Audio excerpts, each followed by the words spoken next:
Part 1. The Emotional Programming of Women. Why Silence Feels Like Rejection. It starts innocently enough. Quiet evening. A notification-less phone. A stillness that feels heavier than it should. You try to brush it off, telling yourself, maybe he's just busy. But that silence? It lingers. It gnaws at the edges of your calm. You feel your chest tighten, your mind start to race. And before you realize it, you're spinning stories in your head, narratives where you were too much, not enough, or somehow the problem. But here's the uncomfortable truth. That spiral didn't start with him. It started years ago. With a lie. The lie that you must always be wanted. The lie that your worth is tied to someone else's attention. The lie that if a man goes quiet, you did something wrong. This isn't just. Anxiety. It's programming. From the earliest age. Women are fed a steady diet of emotional training, disguised as culture, tradition. And love. Think about the stories you were raised on, fairy tales, where the prince always comes back, where true love means never having to wait, where happily ever after means constant togetherness. There's no space for silence in those stories. There's no ambiguity. Love, you're told, is loud, visible, affirming, immediate. So what happens when you grow up and reality doesn't match the script? When he doesn't text back for hours or days, your nervous system interprets that gap as danger, not because he's silent, but because silence feels like erasure. And for a woman conditioned to believe that attention equals worth, that's a terrifying feeling. The problem isn't that you're sensitive. The problem is that no one taught you how to handle the space in between. You see, most women are emotionally rewarded for being attuned to others. You're praised for being caring, for noticing when something's off, for staying in tune. You're trained to read between the lines, to anticipate needs, to soothe before you're asked. But this very training makes you hyper-aware of shifts. So when someone goes quiet, it doesn't just register as a gap in communication. It feels like failure. You internalize that silence. You turn it into a reflection of you. What did I do? Did I say too much? Was I too eager? Did I ruin it? Silence becomes a symptom, and you believe you're the disease. But let me offer you something radical. Maybe his silence has absolutely nothing to do with your worth. Maybe it's just silence. In a world where women are trained to constantly perform emotional labor, the concept of neutral silence is unfamiliar, even terrifying. You are taught to fill gaps, to fix, to respond. So when a man pauses, you don't know what to do with the stillness. You try to fill it with explanations, messages, fantasies, even panic. But here's what no one told you. That silence you feel, that emptiness, it's not rejection. A mirror, Carl Jung said, until you make the unconscious conscious, it will direct your life and you will call it fate. Your need for constant contact didn't begin with this man. It began long before. And every time you react to a man's silence, as though it's abandonment, you're not responding to him. You're responding to a lifetime of internalized fear. This is what emotional programming does.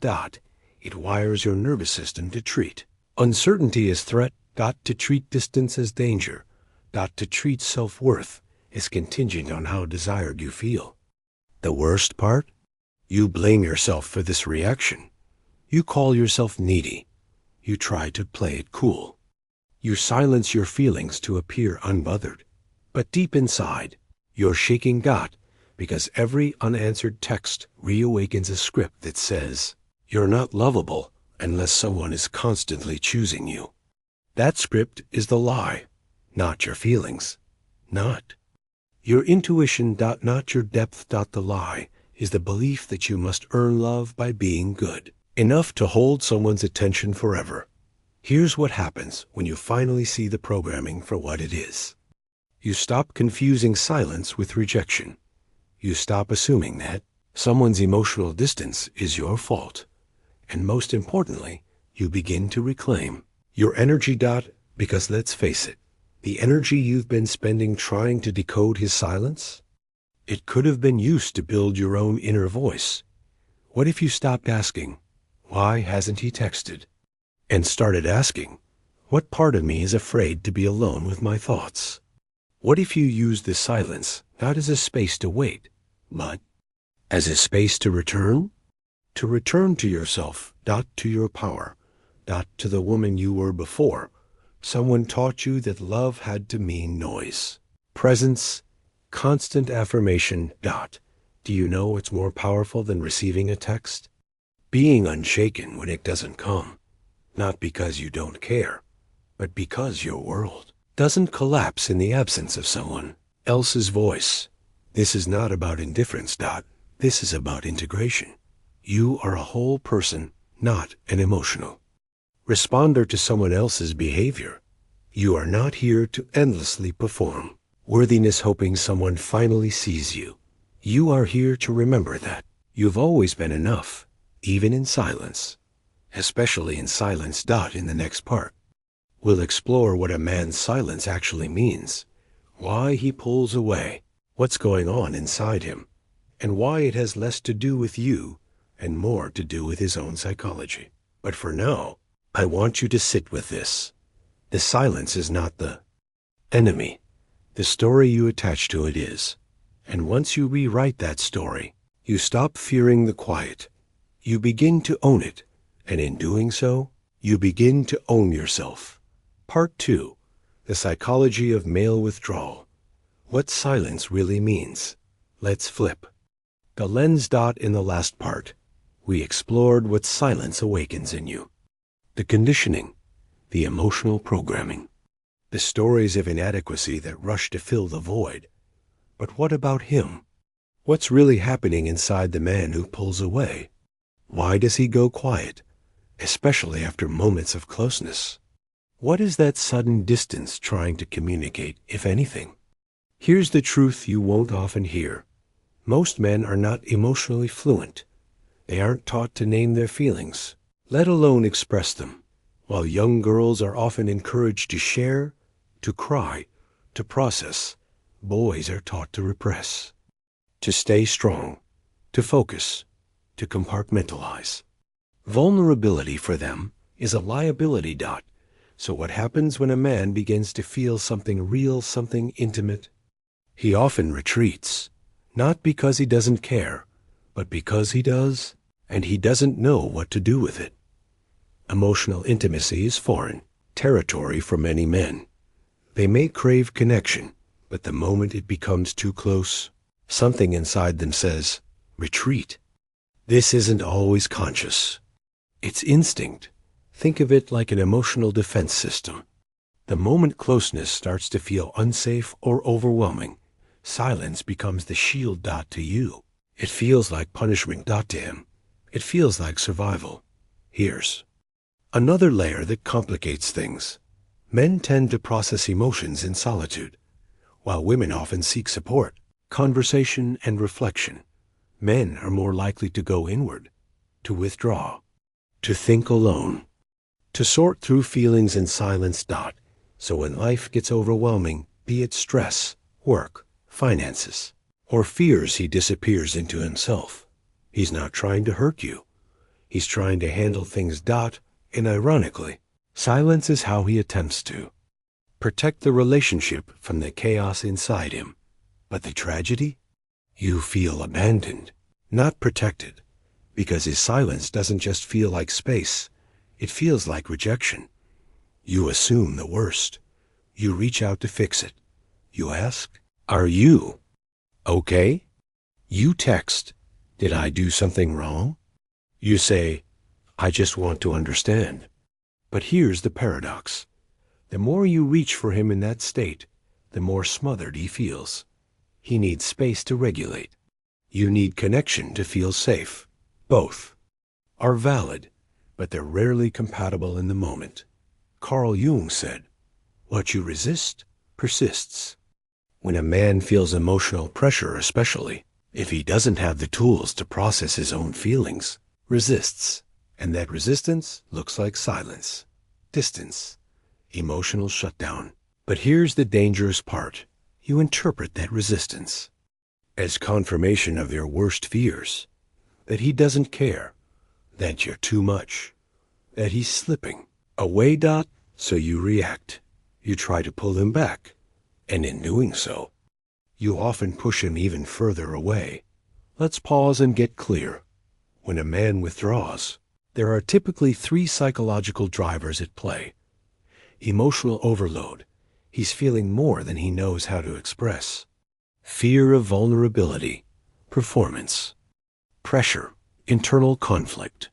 Silence becomes his coping tool. Problem-solving mode. He sees emotions as problems to fix, not experiences to feel. When he's stressed, he goes into solution mode and often excludes others from that process. Fear of losing control. Getting close means risking loss. For some men, deep emotional connection triggers abandonment wounds, insecurity, or fear of dependency. Silence feels like control. And guess what? None of these have anything to do with your worth. You didn't cause them. You can't fix them. And most importantly, you shouldn't internalize them. So what can you do? Understand his wiring without abandoning your own needs. Hold space, but hold your boundaries too. Don't chase. Observe. When he pulls away. Don't jump to self-blame. Pause. Breathe. Let the silence be his responsibility, not your burden. This doesn't mean you tolerate stonewalling or emotional neglect, but it does mean you don't rush to fill his silence with your own suffering. Because sometimes the most powerful thing you can do is not react.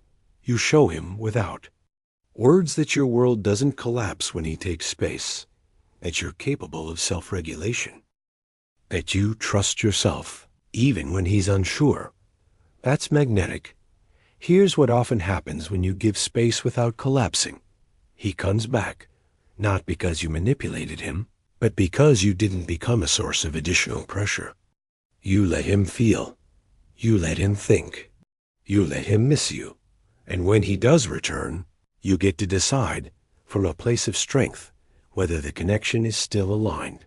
You're no longer reacting. You're responding.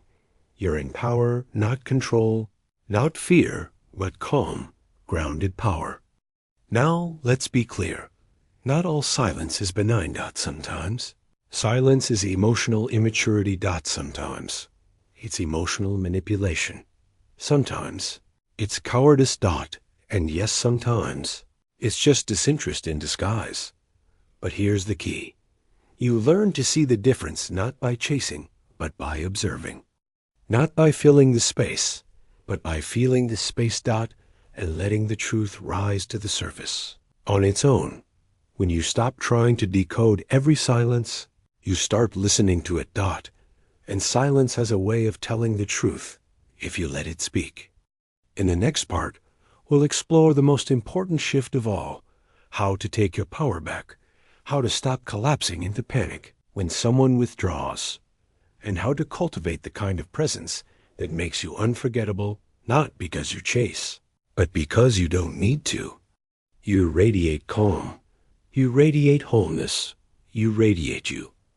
But before we go there, remember this. His silence isn't a test you need to pass.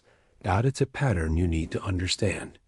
And once you do, you stop blaming yourself for his inner battles. You stop chasing his approval.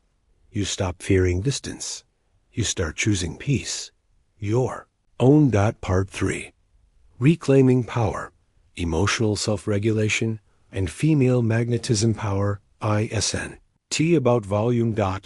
It's not about dominance, and it's definitely not about getting the last word. Real power is internal. It's the stillness inside you that remains unshaken, especially when someone else pulls away. If you've ever found yourself checking your phone 100 times, rereading conversations, overanalyzing silence, you're not weak. You're human. And your nervous system is doing exactly what it was trained to do. seek safety in external connection. But here's the twist.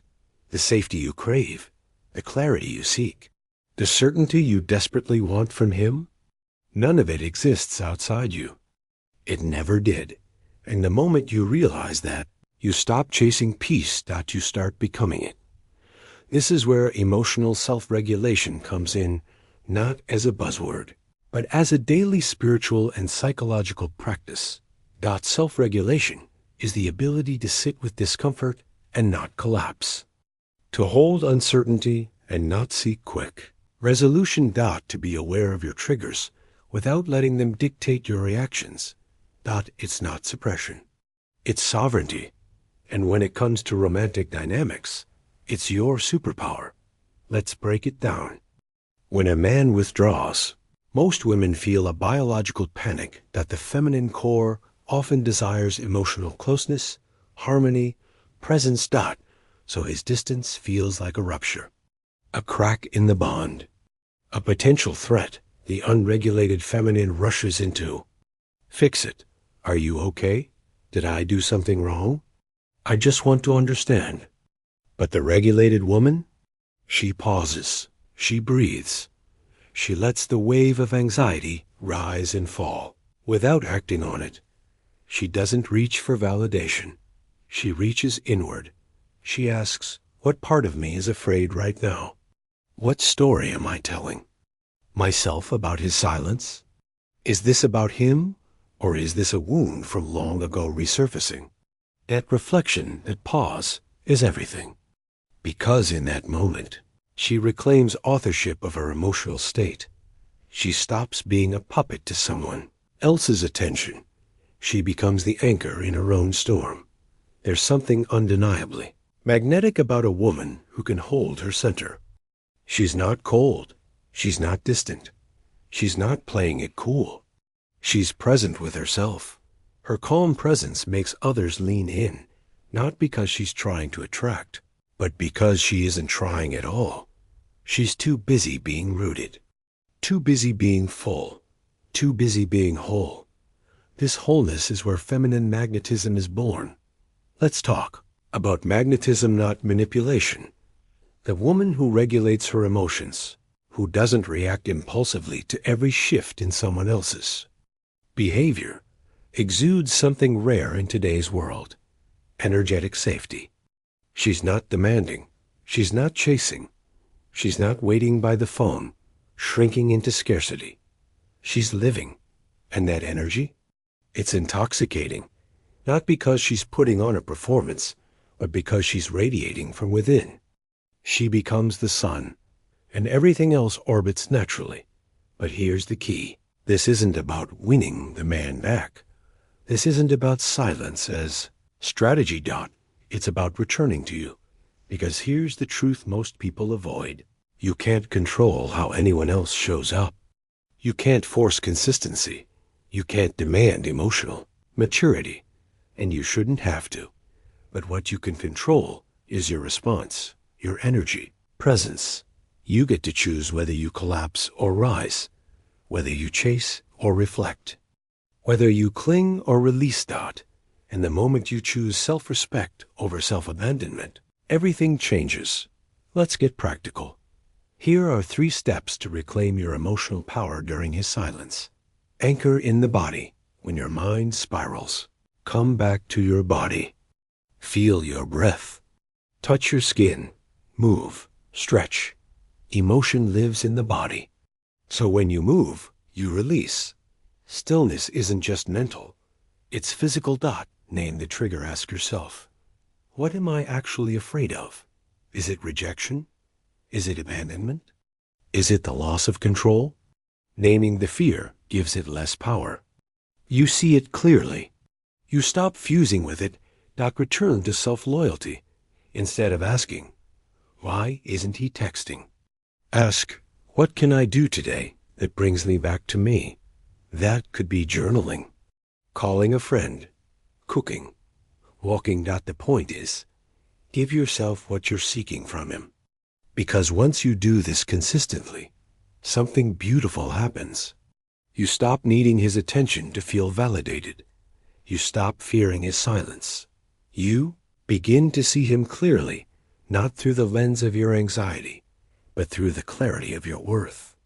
And that clarity is what makes you unshakable. There is a quiet, dignified power in a woman who stays, centered in silence. She doesn't raise her voice. She doesn't beg. She doesn't perform. She simply is, and that beingness is her greatest gift. Because men, whether they admit it or not, feel energy. They know when you're whole. They know when you're waiting.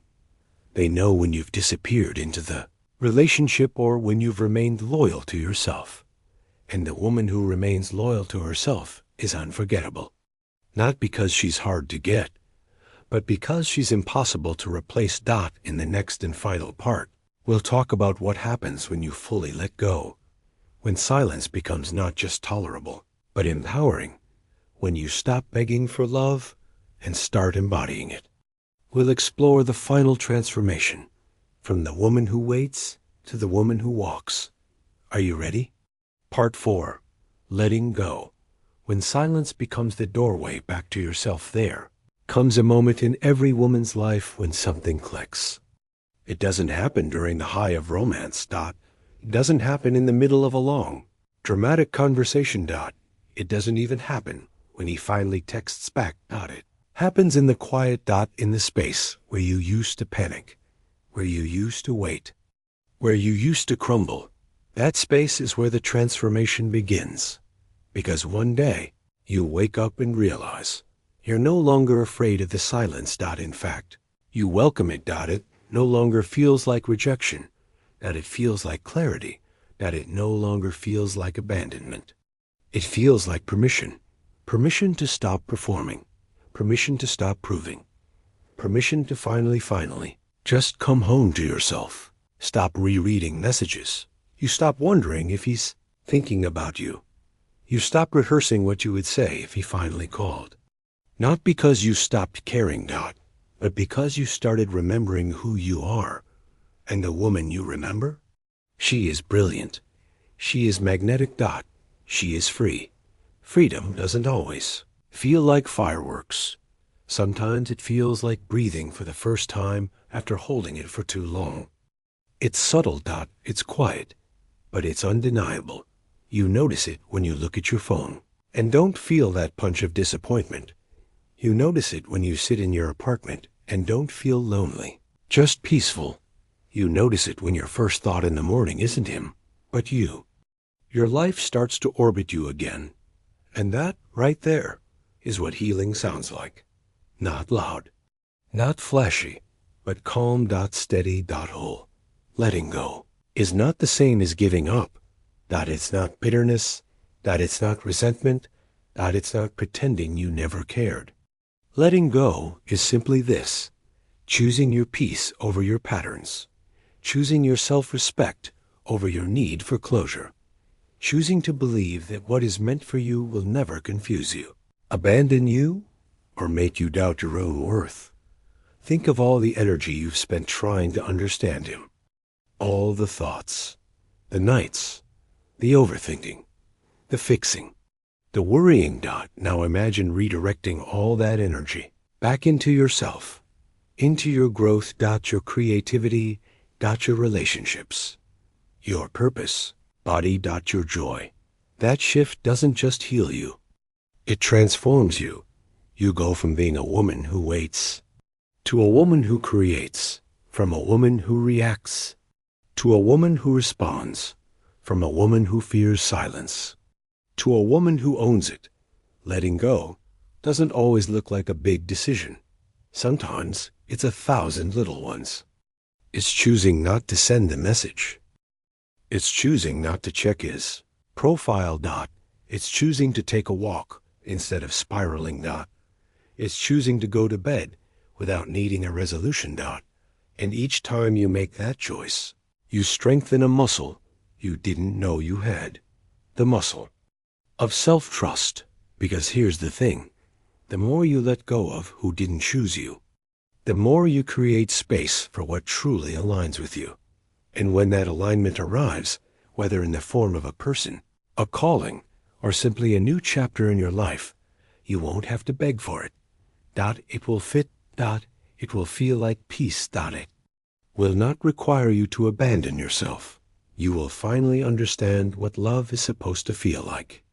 Grounded. Clear. Safe. Expansive. And most importantly, mutual. Until then, you hold yourself. You sit in the silence, not as a victim, but as a woman rebuilding her inner home. You light candles. You play music. You read books that feed your mind. Write letters you never send. You move your body with reverence. You show up for yourself the way you always wished someone else would. And in doing so, you teach the world how to treat you. The greatest lie they ever taught you was that silence meant you weren't enough, that you had to perform, chase, or fix to be chosen. But the truth? You were never supposed to be chosen by someone who couldn't even choose themselves. You were meant to choose you fully, fiercely, daily. And in doing so, you become the kind of woman whose presence is a privilege, not because she says so, but because her energy makes it undeniable. So the next time you sit in the silence, don't reach for your phone. Reach for you. Return to you. Breathe into you, because you don't need a response to feel seen. You don't need closure to move on. You don't need attention to know you matter. You are whole. You are worthy. You are already home. Silence was never the enemy. It was the invitation. To meet yourself again. And this time, not to change for anyone, but to become so deeply rooted in who you are that no one's absence ever shakes you again.